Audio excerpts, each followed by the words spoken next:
I would define fear as an emotional response that's purpose is to protect the body. When we take from our past, our unconscious habit of fear in the past, and we superimpose it onto the present moment, then fear becomes unwarranted. So if we have a phobia of spiders, a spider walks across my path, oh no, I don't want to let that spider hurt me. Well, it's the size of a quarter. That's an unwarranted emotional response. And so we need to distinguish between the primary emotion of fear and the secondary emotion of fear. Secondary is something that happens after the fact based on past. And so when we get present and really experience that fear fully by allowing it to be there, neurologically, it processes on its own when we allow ourselves to just breathe and allow it to be there, and it naturally passes, just like clouds passing by in the sky. It's just a passing experience. And so the way I like to frame it is, rather than I am scared, I say I am experiencing fear. It's a passing state. It's not who I am.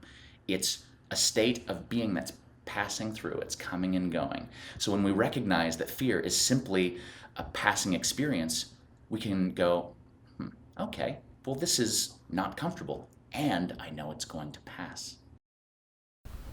Before John and I got married, I remember being struck with a very deep fear that what would happen if we had a child with special needs.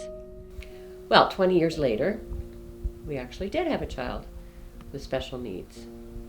And when he was in the hospital, I remember just having so much fear. It felt like a tidal wave, wondering how I was going to take care of him and what would be the outcome, because there were so many unpredictable things. And although I can't really explain it, I identified with the story of Abraham and his son Isaac, and I felt like maybe I have to give this child back. Maybe he will actually die. And I thought about how Abraham had been asked to sacrifice his son, and that was my prayer. Do I have to give Benjamin back?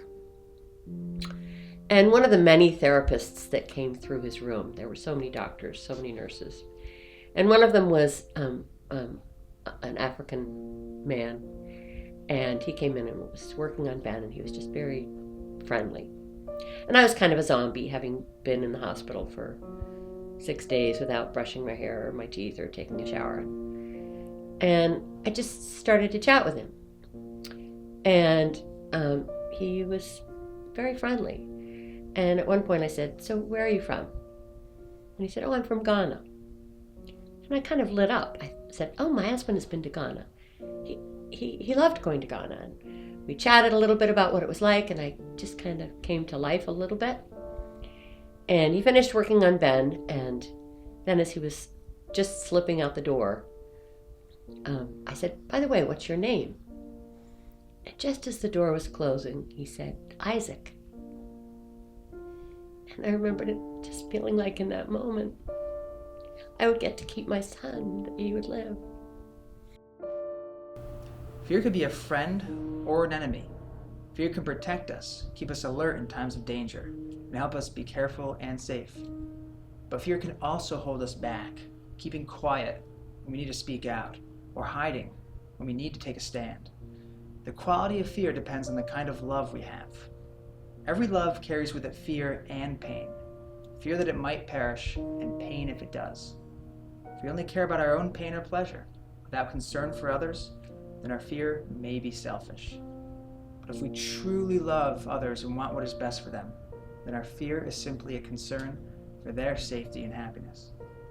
The more love anyone has for something good and true, the more they fear hurting what is good and true, and the less it seems like fear. Hi friends, if you're enjoying our content, feel free to subscribe to our channel. We'll be producing at least 2 new videos each month designed to empower your personal growth and help you form deeper connections with others. For more info, do check out our website listed in the description below.